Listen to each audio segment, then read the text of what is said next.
समय तार समाधान करिवो।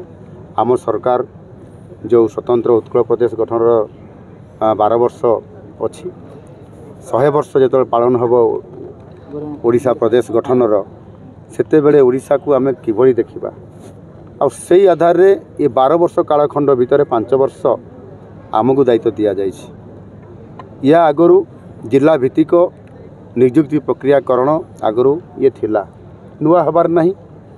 गत सरकार ताकू राज्य भित्तिक कर देइथिले को उद्देश्य रे करले सेतिरे स्थानीय जिलावासी माने किभली भाव उपकृत होइछन्ति से कथा आपण माने समस्त जानिछन्ति।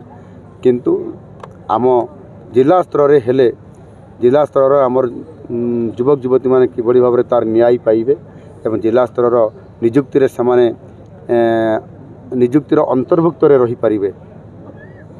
राज्य स्तरीय हेले सेथिरे विभिन्न प्रकार समस्या अच्छी से आधार करी जो दाबी होती ताकू आम सरकार विचार को नहीं छंती।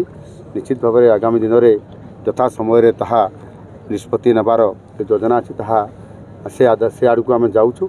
आगामी दिन निश्चित भाव में आपको ए बाबद जनइबू।